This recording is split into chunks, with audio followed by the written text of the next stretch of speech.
आज हम लोग कुछ इंडिकेटर और उससे रिलेटेड कुछ ट्रेड के बारे में चर्चा करेंगे। जैसे इन्वेस्टमेंट के लिए या स्विंग या फिर ट्रेडिंग में आगे उसका थोड़ा सा अपग्रेड हो जाएगा ना, तो फिर उसी पे आप लोग कर सकते हैं। ठीक है, तो कुछ इंडिकेटर बेस्ड चीज़ बताता हूँ जिससे उसको क्या बोलते हैं कि एटलीस्ट ट्रेंड पकड़ना सीख जाएंगे आप लोग। ठीक है, तो पहले आज का पहले पोजीशन देख लेते हैं। आज मार्केट देखिए मेरा ये हाल किया है। ठीक है, 98,000, मोटा मोटी 1 लाख।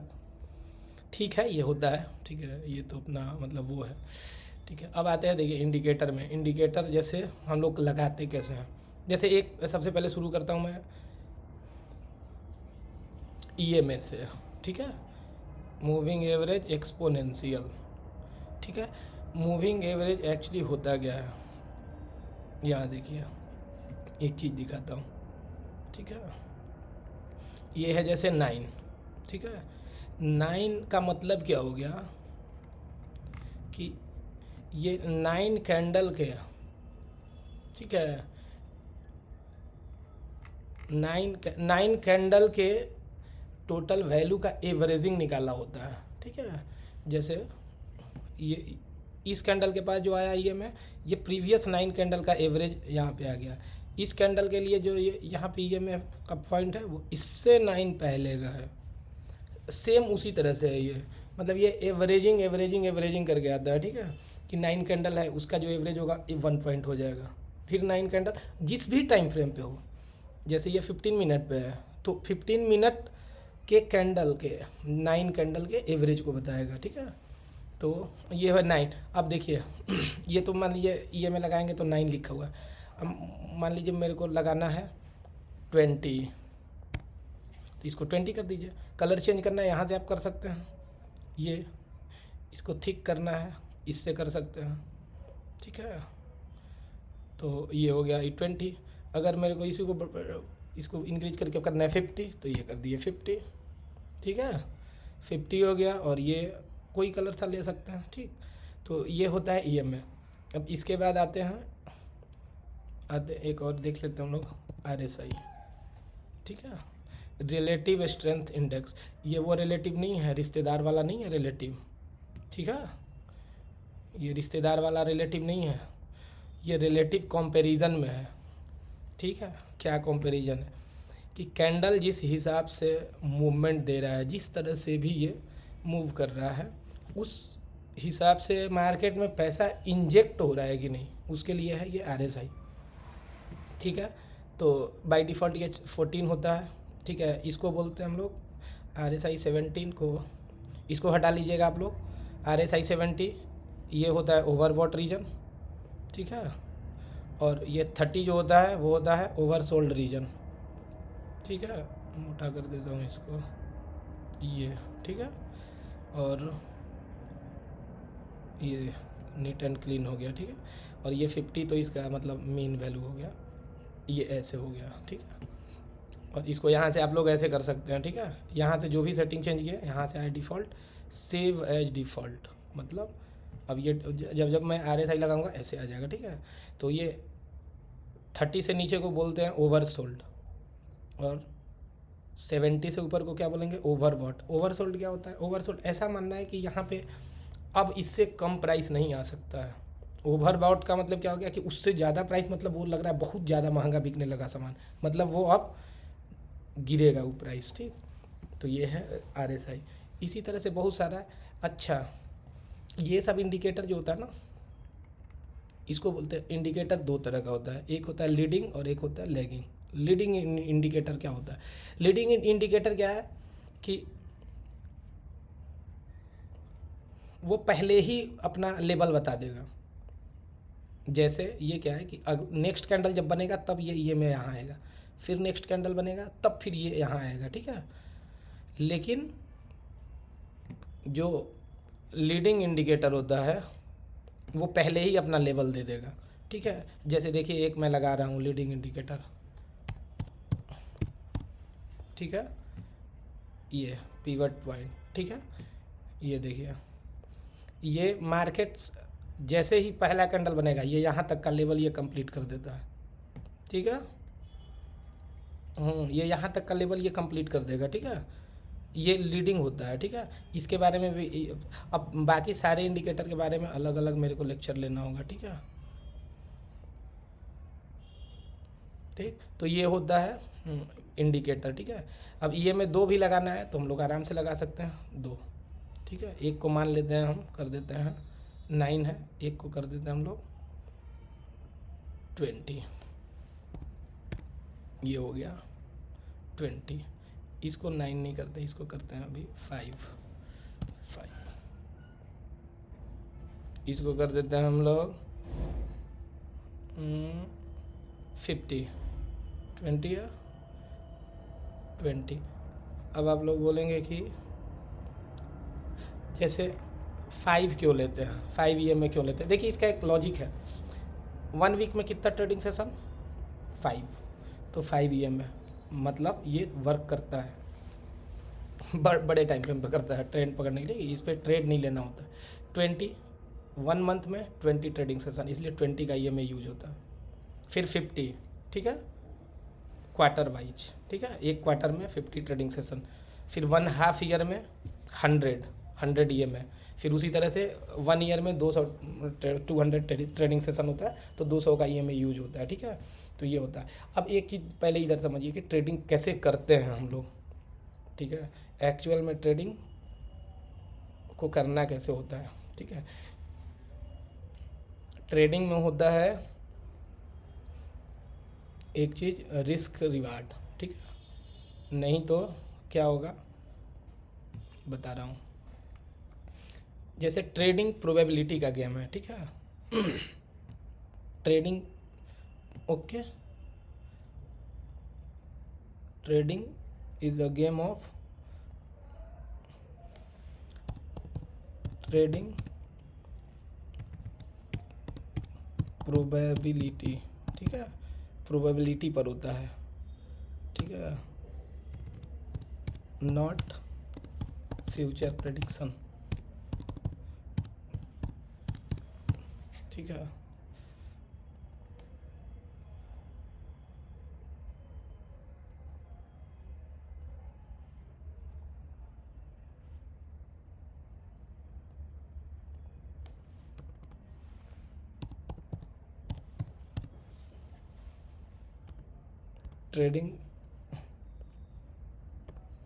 ट्रेडिंग प्रोबेबिलिटी का होता है गेम, ठीक है।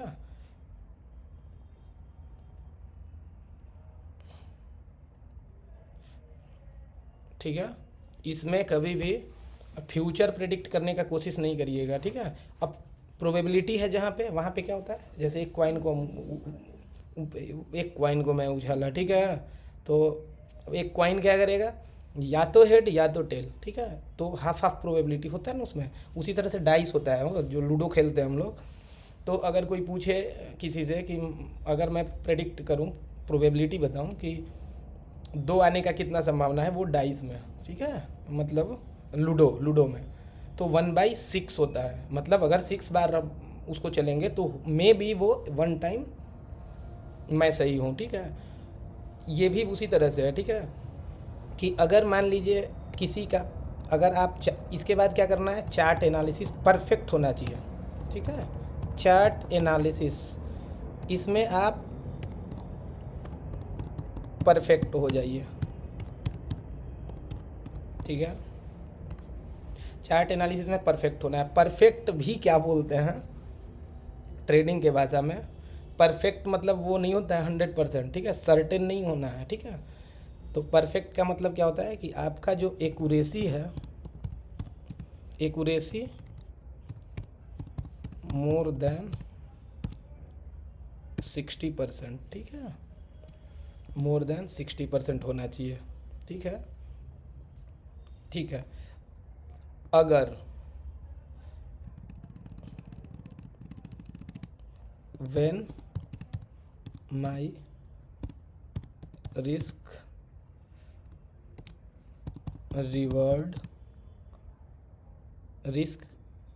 इज टू रिवार्ड जो है वो कितना होना चाहिए, 1:1 है, तो ठीक है, ये कंपलसरी है, ठीक है। फिर बाकी मार्केट में जैसे psychology, money management, risk management, fundamental टंडामेंटल, ठीक है, वो कुछ नहीं होता है, ठीक है, वो मैं बता दूंगा साइकोलॉजी वगैरह क्या है कैसे है। चार्ट एनालिसिस बहुत ज़्यादा ज़रूरी है, क्यों मैं बता रहा हूँ, चलिए अब आते हैं यहाँ पे, ठीक है। अब नेक्स्ट स्लाइड में ओपन करता हूँ, ठीक है, ठीक है। अगर किसी का, मान लेते हैं कोई ट्रेडर है, ठीक है, इसका मैं कलर अब बदलना चाहूँगा, ठीक है, ठीक है। अगर कोई ट्रेडर है, ठीक है, इसका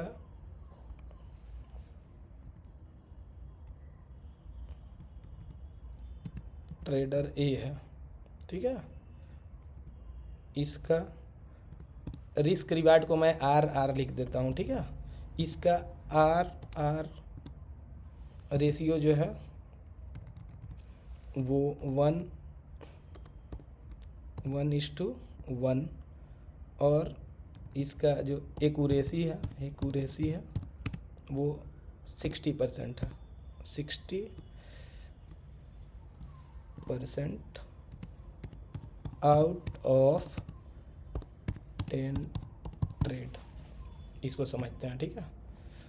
फिर इससे आप लोगों को आगे पता चलते जाएगा, ठीक है। मतलब कोई ट्रेडर है, ठीक है, 60% एक्यूरेसी का मतलब क्या हुआ कि अगर वो 10 ट्रेड कर रहा है, ठीक है, अगर वो 10 ट्रेड कर रहा है, ठीक है, तो 10 ट्रेड में से 6 ट्रेड वो सही करता है, ठीक है, और 4 ट्रेड वो गलत कर देता है, ठीक है। 6 ट्रेड सही है, 4 ट्रेड उसका गलत है। इसका मतलब कितना हो गया उसका एक्यूरेसी, 60% हो गया। मतलब अगर 6 ट्रेड वो सही करता है तो रिस्क रिवार्ड कितना है, 1:1। तो मान लेता हूँ मैं कि वो एक शेयर से ट्रेड कर रहा है 1 रुपया, तो उसको प्रॉफिट हो गया 1 रुपीज़, ठीक है।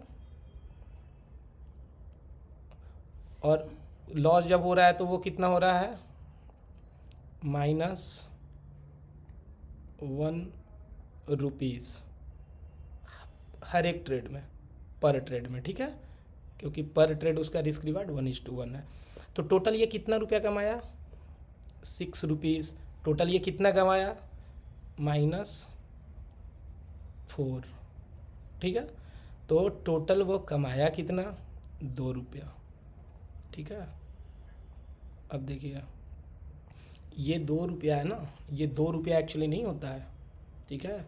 मान लीजिए कि ये 1 रुपया नहीं, उसका डेली का रिस्क 1 लाख रुपया है, किसी का डेली का रिस्क 1 लाख रुपीज़ है, तो पता है वो पर 10 ट्रेड में वो 2 लाख रुपया कमाएगा। मतलब एक मंथ में वो 20 ट्रेडिंग सेशन है तो वो टोटल 2 लाख रुपया कमाएगा, ठीक है।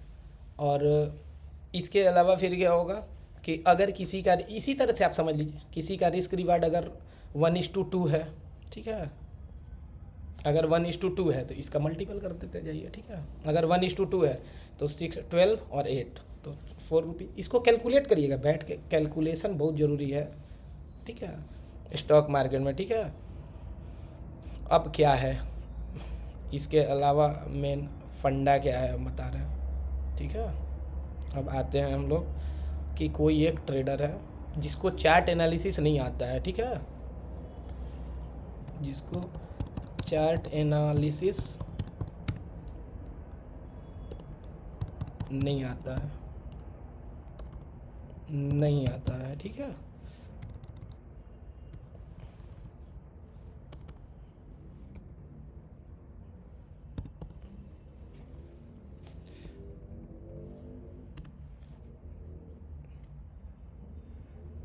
ठीक है,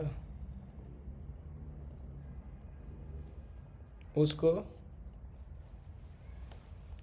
केवल क्या है, वो उसके दिमाग में किसी ने ऐसे सेट कर दिया है कि बस ट्रेडिंग इतना सिंपल है कि पर डे तुम फिक्स कर लो कि मेरे को 1,000 का लॉस लेना है या 2,000 का लॉस लेना है, और पर डे प्रॉफिट हमको 1,000 या 2,000 का लेना है, तो सक्सेसफुल हो जाओगे। क्या है, देखिए ईजी रास्ता बहुत ईजी लगता है किसी को, ठीक, वो इतना ही करना है ना, कर लेते हैं।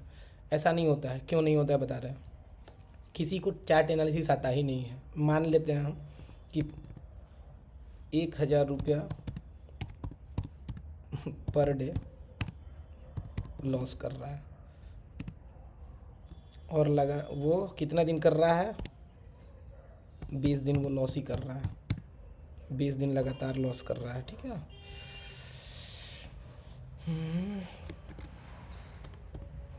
तो कितना हो गया, 20,000 रुपया वो लॉस कर दिया, ठीक है। ठीक, अब मान लीजिए कि उसको तो चूँकि चार्ट एनालिसिस आ नहीं रहा है, अब इसी तरह से मैं मान लेता हूँ कि वो 1,000 रुपया, ठीक है, मान लेता हूँ 120 डे वो कर रहा है, 200 दिन, 1 साल तक यही कर रहा है। उसको खुद नहीं पता है मैं कितना एक्यूरेट हूँ कितना नहीं हूँ, ठीक है। तो 1,000 रुपया वो रोज़ कर रहा है, ठीक है। तो मान लेते हैं कि 180 दिन वो लॉस कर दिया, तो लॉस कितना हो गया, 180, 1 2 3, इतना लॉस कर दिया।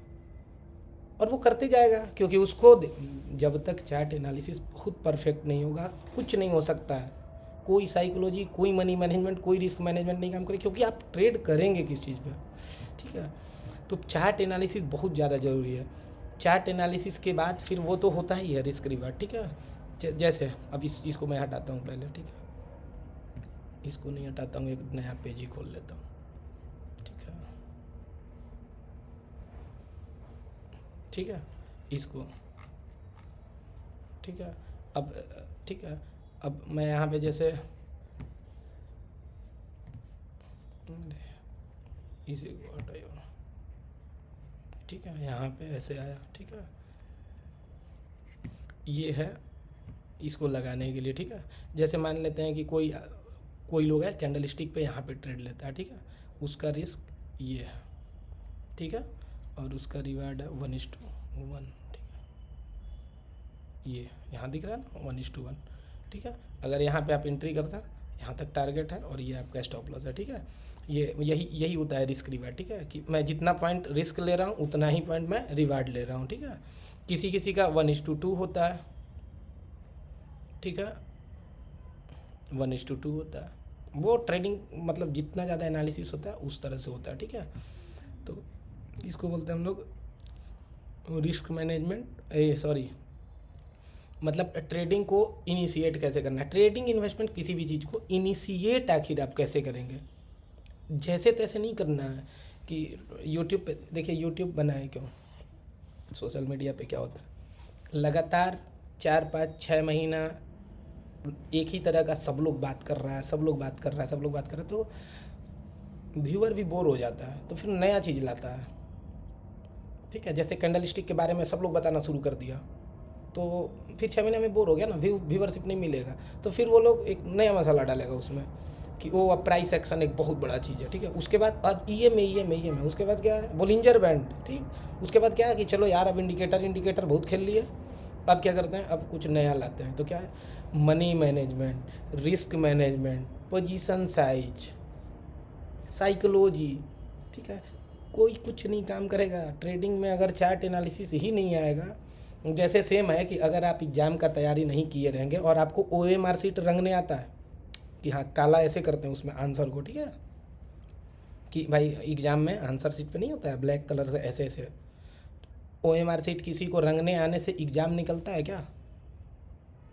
कितना भी वो सुबह में नहा ले, दही खा ले, कुछ भी कर ले, क्योंकि प्राइमरी चीज़ क्या है कि आपको नॉलेज होना चाहिए, उसके बाद वो सब चीज़ काम करेगा कि नहा के एग्ज़ाम देने जाना चाहिए या हल्का खाना खा के जाना चाहिए, ठीक है।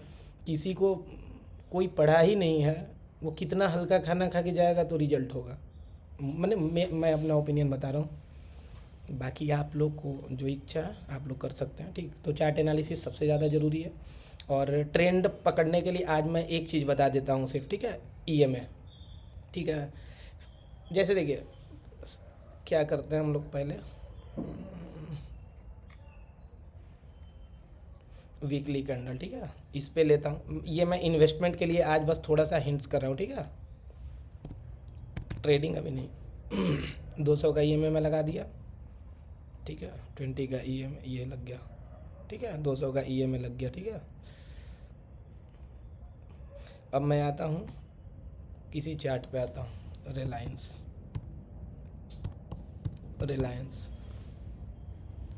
ठीक है, ये रिलायंस लगा हुआ है, ठीक है, ये, ठीक है, ये शेयर है, ठीक है। कुछ नहीं करना है, इन्वेस्टमेंट करने वाले लोग, ठीक है, इसके साथ एक लगा लेंगे आप लोग, ये 5 का, ठीक है। कैसे लगाएंगे मैं अभी करते ही जाता हूँ, ये 5 का है, ठीक है, 5 इसका मैं कर देता हूँ, कोई सा कलर कर देते हैं, ऐसा कुछ नहीं है इसमें, ठीक है, ये कर दिया मैं 5, ठीक है। क्या करना है, कुछ नहीं, ठीक है। इन्वेस्टमेंट कभी भी क्या करना है कि जब भी 200 पे आए, 200 ईएमए पे जब भी प्राइस आए, ठीक है, बस वहाँ पे बाई इनिशिएट कर देना है आपको, ठीक है। जैसे यहाँ पे आया ये, ठीक है, ये, ठीक है, ये इस प्राइस पे आया, आपको यहाँ पे ले लेना है। दुनिया में क्या हो रहा है क्या नहीं हो रहा है कोई मतलब नहीं है, ठीक, कौन कंट्री किस पे क्या कर रहा है क्या नहीं, मैं न्यूज़ नहीं ट्रैक करता हूँ, मैं फालतू का कंपनी के का फंडामेंटल नहीं देखता हूँ। मेरे पास ये सब एनालिसिस एक्चुअली मैं किए हुए था। अब ऐसे नहीं बोलते हैं कि हम करते नहीं हैं या जानते नहीं हैं, मैं वो सब कर लिया हूँ, ठीक, कि रिलायंस का फंडामेंटल बहुत अच्छा है, लेकिन अगर कोई आदमी अगर यहाँ ख़रीदे 1596 पे, तो यहाँ से आप समझ रहे हैं कितना परसेंटेज ये टूट गया है।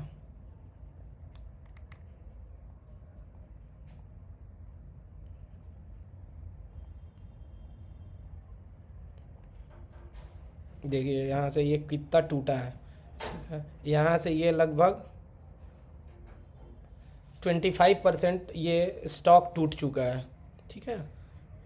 तो और टाइम आपका जो गया यहाँ के बाद कितना है, 8 जुलाई से लेके आपको फिर उस प्राइस को आने में लगा हमको 7 जुलाई, 1 ईयर आपका पैसा ब्लॉक हो गया ना। इसलिए क्या करना है हम लोग को, एकदम सिंपल सा बता रहा हूँ, कोई भी high volume blue chip stock क्या होता है, जाके सर्च मार लेना गूगल पे, ब्लू चिप स्टॉक लिस्ट वो आ जाएगा, ठीक है। ब्लू चिप स्टॉक में क्या करना है, 200 पे आने दीजिए, जैसे ही वो 5 के ऊपर क्लोजिंग दे दे आप लोग को घुस जाना है, ठीक है। या मैं तो जो लोग दो तरह के, एक एग्रेसिव ट्रेडर होता है या इन्वेस्टर, एक होता है कंजर्वेटिव मतलब वही कि एक दिन मान लीजिए आपको चाय पिलाया तो 2 दिन वेट करेगा कि वो बुलाएगा तो मैं चाय पिलाऊंगा या पीऊँगा। कंजर्वेटिव होता है, बहुत सोच के काम करता है, ठीक है। एग्रेसिव क्या होता है, बस बना मेरे को घुस जाना है, देखा जाएगा बाद में लॉस, तो मैं यहीं घुस जाता हूँ, ठीक है, 200 के आसपास।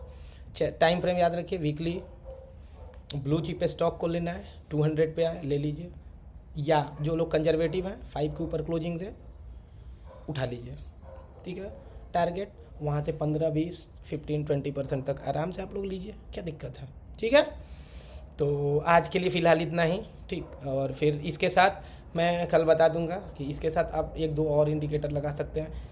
फिर प्राइस एक्शन खैर अभी आप लोग समझ नहीं सकते, धीरे धीरे मैं समझाऊंगा, ठीक है, कि ये हायर हाई कैसे बनता है। फिर देखिए ये लो टूटा तो ये लोअर लो फॉर्मेशन बना, फिर यहाँ से एक ये हाई टूटा तो हायर हाई बना, ठीक है। प्राइस एक्शन बहुत धीरे धीरे समझ में आएगा, थोड़ा टाइम लेगा, ठीक है।